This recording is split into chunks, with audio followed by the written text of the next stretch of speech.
This poem is called The Arrival. For nearly 9 months, we've known you exist. Lately, of course, you sure can't be missed. We've heard your heartbeat, we've felt your hiccup. And the photos we've seen show that you're no pup. But boy or girl child, which shall it be? Our waiting draws nigh, your arrival we'll see. So come Mollie or Riley, we have prepared you a room to live in and grow in. We await your first croon.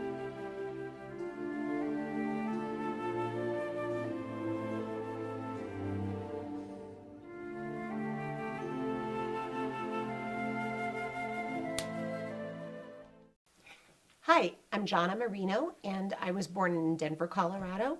I won't say how many years ago, but I grew up the youngest of 5 kids and went to college at the University of Northern Colorado in Greeley, Colorado, and studied music and became a choir teacher. I also did a lot of theater, and so over the years I acquired my theater degree, and so now I teach choir and theater arts for a living. Currently I teach middle school, but I've taught high school, middle school, and elementary school.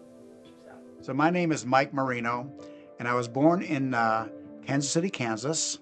And when I was 3, we moved to Minneapolis. And when I was 16, moved to Dallas. And then I worked in Austin. I went to school in Austin, University of Texas. I got my bachelor's degree in electrical engineering, minor computer science. And then I worked in San Antonio, so I was going up and down I-35. But then I came to Denver, so now I'm doubly blessed because we have I-70.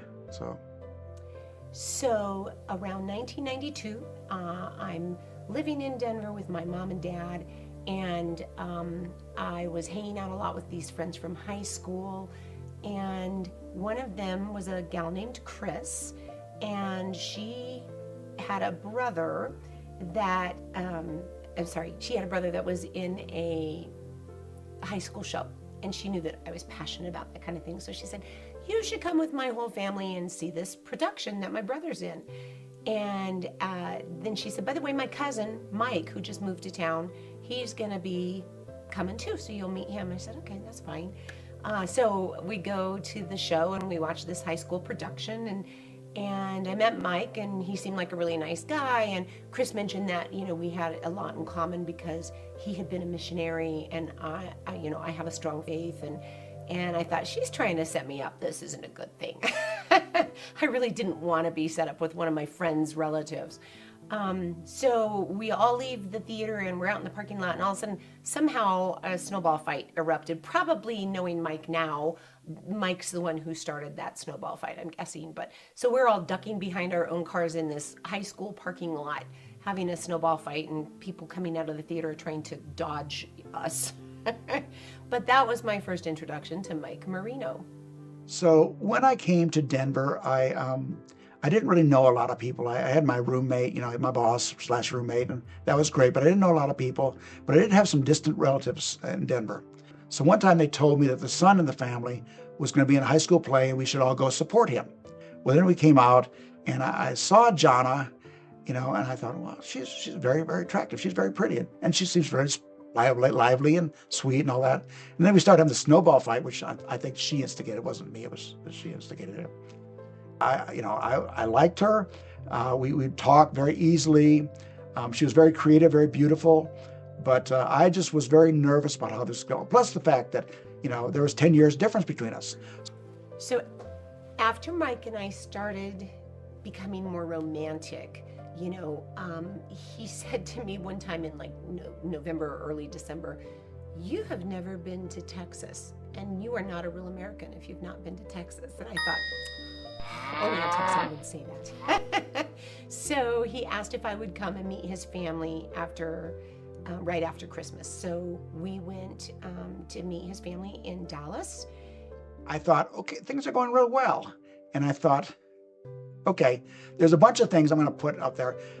I'm going to ask her to go to Texas. She has to say yes to going to Dallas. My family has to like her. My father said at the time, he said, son, you need to marry this one. He said, we like her a lot. And if you don't marry her, we're kicking you out of the family. We're taking her in. So I said, okay. We went to this park, and the gates were open. You could get in and walk through amongst the buildings, but the buildings themselves were locked because it was a holiday. So we come to the little house on a prairie type of church. And we're looking through the windows and how cute the little pews are and how tiny it is. And he says, why don't you sit on these front steps? I've actually been working on a poem lately that I kind of want your feedback. So I sit down and he starts reading this poem to me. So the poem went like this. It went, when God made man in his great plan, he saw that it was good. But man did need much help indeed. So God brought Eve to the hood. Yes, from that time till this new rhyme, God's turned two to one, to have to hold as they grow old, all blessed by God's own Son. Now, Jonna, dear, pay attention here. God's plan seems family life. So on bended knee, I ask of thee, will you become my wife? And so I finished, and she's just sitting there. And I'm like, This sounds like a proposal. Is this a proposal or is this a poem? What if it's just a poem and I start answering a proposal and that's not what he wants? By now my mind is racing. I am just like not listening to him at all. And then when people hear the poem, they're like, how could you not know? But I didn't. well, I guess you don't have to answer right now. And then she realizes, okay, it is a proposal, not just a poem. Then she jumps up and says, yes, yes, yes, yes, yes. So we got engaged. And we didn't tell my family. So my family had a tradition that on New Year's Eve, they would get together, the whole family would get together at my parents' house, and we'd play games. So we didn't tell anybody anything. And the very, very last thing, we're doing the countdown to midnight. My mother says, well, who'd like to propose a toast? And I said, well, I'll propose a toast. My mom said, sure, go ahead. And I said, I'd like to propose a toast to my fiance. And the family went nuts. Everybody just started yelling and whipping and, hollering and hugging and, crying. And that was that. We were engaged. We got married on my 40th birthday, July 9th, 1994. So we got married, and we got married at her church up in Westminster. The first year was great. We had a really fun time. We do different things together. We just enjoyed life. And like I said, the next year we went to Fiji and had a wonderful trip. So life was great. And as Jonna said, we decided we should probably, if we're going to start a family, better get on it. So Mike and I have been trying to have children for several months and not having any success. It seems like more than like a year, a little over a year. And, it's very disappointing each month when you realize you're not pregnant. And so I began to try not to worry about it. I didn't want to get uptight, but I began to think this might be challenging for us. I'm just going to not worry about it for a while. So it was spring of '94, and I was on spring break from my school. I was teaching at Inglewood High School at that time. And we'd taken a trip down to Durango to visit my brother and done some skiing on the way back. And that night we got home. It was Sunday night, had to go to work Monday. And I just had this like stomach issue. It wasn't my stomach, it was in my side. And it was like a stitch in my side that just would not go away. And so we slept, we went to bed that night, and I just said, maybe it'll be better in the morning. And I believe we prayed about it.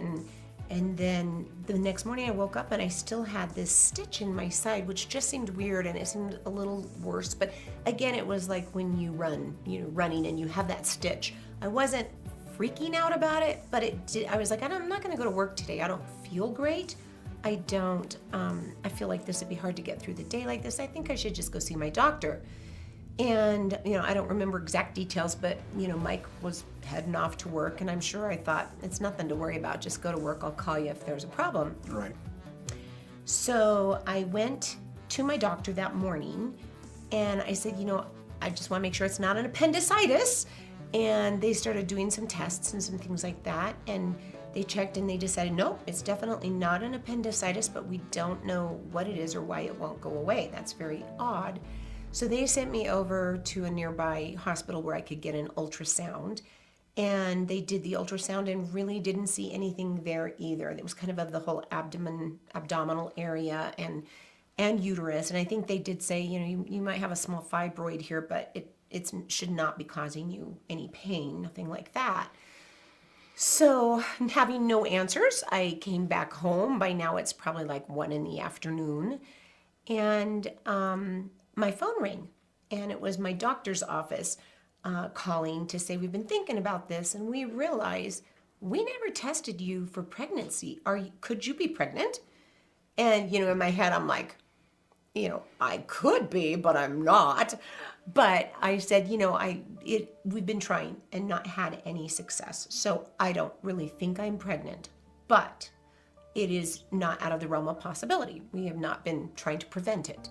So they said, go to the pharmacy, get yourself a home pregnancy test, and go home and check it, and then call us back.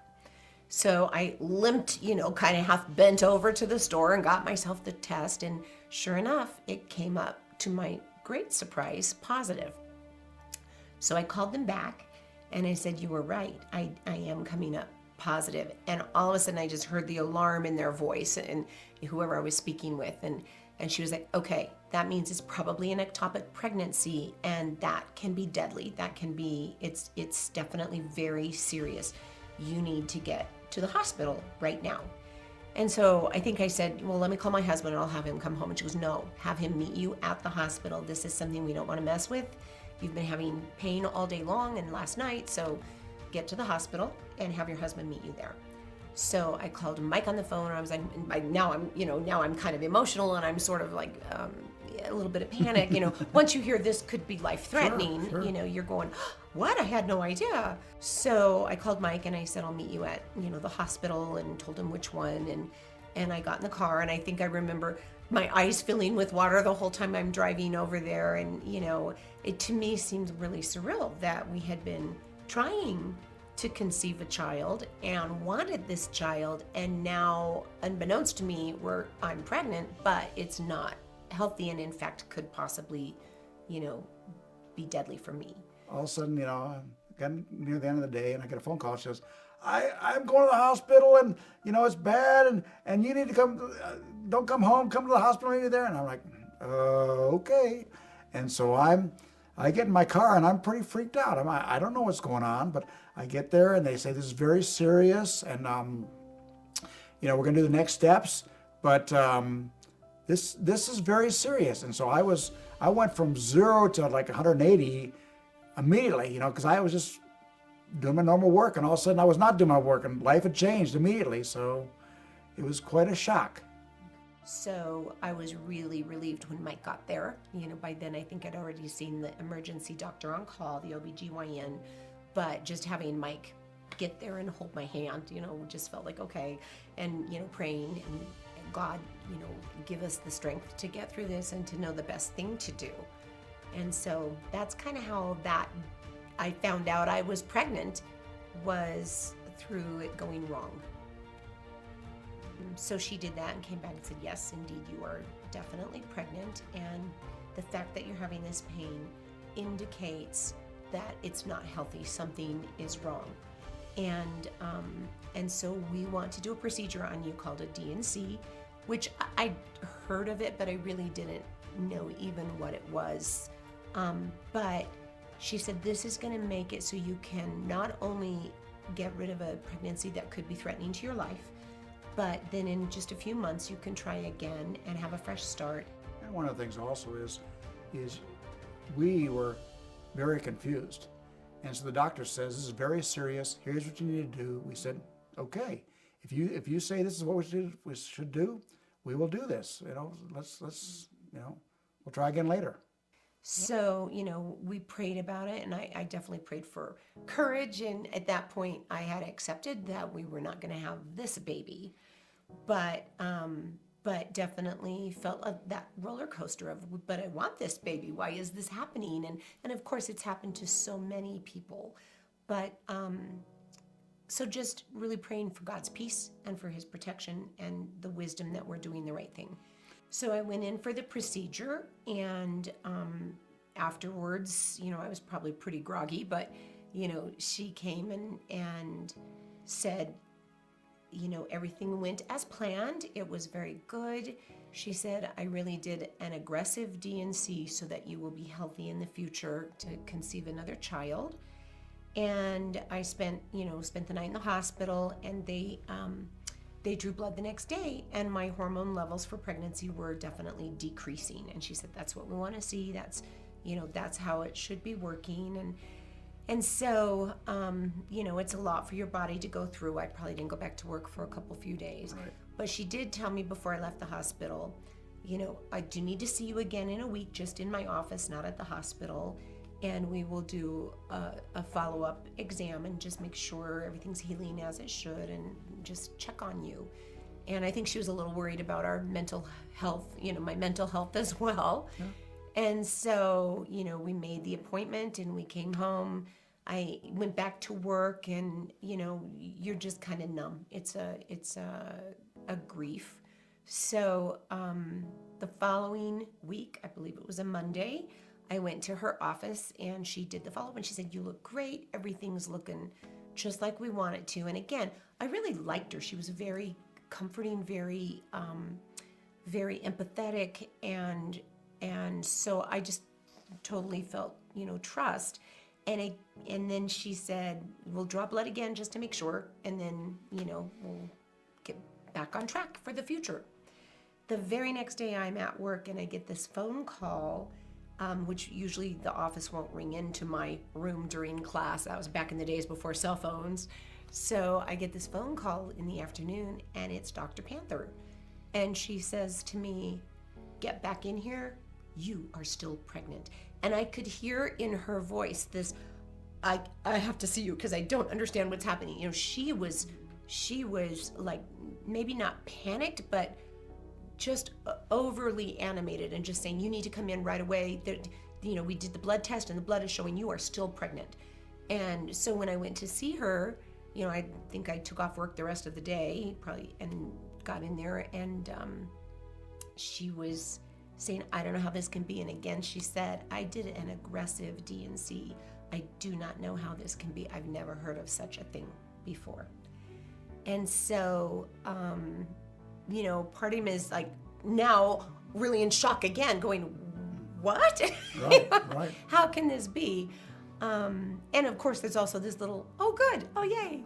And I definitely in that moment knew, well, God put his hand right around this child who would be born and known as Mollie Merino. But, he definitely protected her. And I do remember the doctor saying in her office that day, "I don't understand how this can happen, but I cannot wait to meet this child. I got to see who this person is." And in my head, I'm thinking, "But you performed a procedure that you said was the end, and so I'm changing doctors." Yeah, and we did. We did. In hindsight, I actually I don't regret it, but, I can see that it wasn't her fault. God chose to save Mollie, and she could have been the very best doctor that's ever existed on the planet. And if God chose that Mollie's going to live through this, she's going to live through this, and no one's going to stop him. So that was... And of course, this is not to say that it always happens like this. This is very unusual. But in our case, the end result of the D&C was not ending the pregnancy. It was, we had a pregnancy that was viable. So. And in the medical community, I think a lot of people really don't even believe this story to be true. Dr. Panther does, and we do. And but we have a nephew who's a medical doctor, not an OBGYN, and when he's much younger, of course, than we are. And when we told him this story, he's kind of looking at us going, "Okay, yeah, that didn't really happen." Yeah. He didn't say that in so many words, but I think he thinks, yeah, there's more of that story. But there's not. And we had a little girl born on December the 8th of 1996. And she was feisty. She came out, eyes wide open, looking around. And her newborn picture, that they take in the hospital, she looks like she's doing the Macarena. She's got, a little hand in the air and this little, little mouth wide open, eyes wide open. Good golly, Miss Mollie, sure like the ball. Good golly, Miss Mollie, sure like the ball. When you're rocking and a rolling, can't hear your mama call. From the early morning. And she has sort of been a fighter and in control ever since. One funny story about that was we called my family tell them. And at the time, my grandmother had a dog named Mollie. And so my mom wanted to say, we don't want to get this all confused. So we decided to rename her Holly. Well, John, I was still lack of sleep and all that, thought that my mom was saying, we're going to rename your daughter to Holly because the dog already has that name. So John was like, you can't rename my daughter. I get to name my daughter. That is true. But as it was, they renamed the dog. No, they didn't. They didn't even rename it. They just said, it's all right having a dog and a little girl having the same name. It's no problem. So it's just like Mollie Merino. It rolled off the tongue, and still does. Still does. She's a wonderful, really smart, really bright kid, and she grew up in school just sort of being a natural leader. Mollie, as a child, was a problem solver. I'll never forget when she was in kindergarten at the Ark. Her teacher, Mrs. Veras, told a story about one time the kids were sent out on the playground and they had to find some egg or it was kind of a scavenger hunt type thing. And the kids were not finding it. And so Mollie, after several minutes of them all searching, crawls up on the top of the slide and yells out to the whole playground, everyone come here. And she rounds them up. She said, we have got to find this egg. So here's how we're going to go about it. But first, let's pray.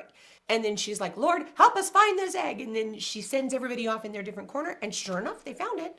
One story about she and her brother was at one point in time, we had a little plastic slide out in the backyard. So their kids were going up and down it, and that was fine. And Mollie said, we have one of those little plastic push cars too. And it'd be fun to kind of put that on there and go down. But she said, okay, Riley, you get in there. And we said, oh, no, you're not doing that. Mollie goes, well, I'm not going to go in there. I said, Riley's not going in there either. She's like, well, it's okay. He'll be fine. I said, no, he will not. And you're not doing that. But, she just said she was in charge.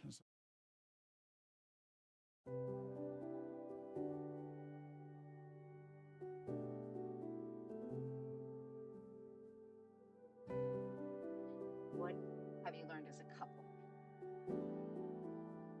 I think as a couple, we've been most successful every time we're trusting God.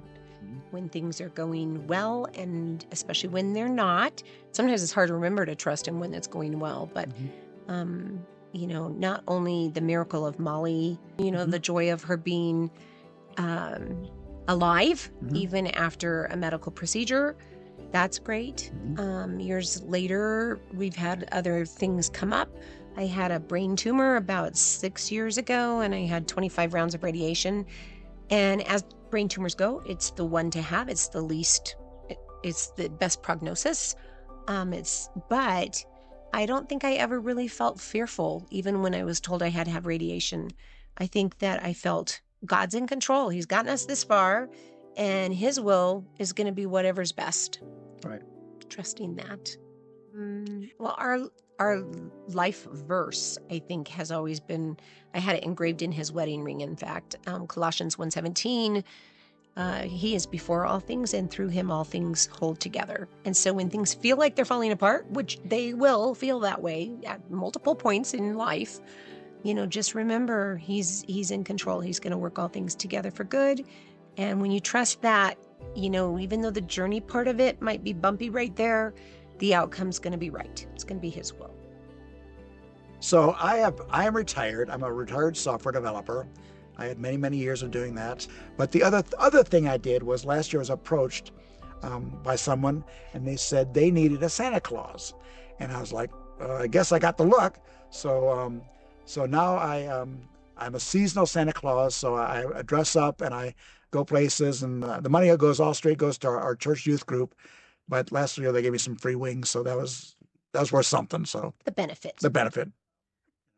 My life verse is from Jerry Garcia of the Grateful Dead, who said, what a long, strange trip it's been, because it has been a strange trip. And most always, I'm not in control, but God's in control, and things happen, good, bad, and indifferent. But we're having a good time.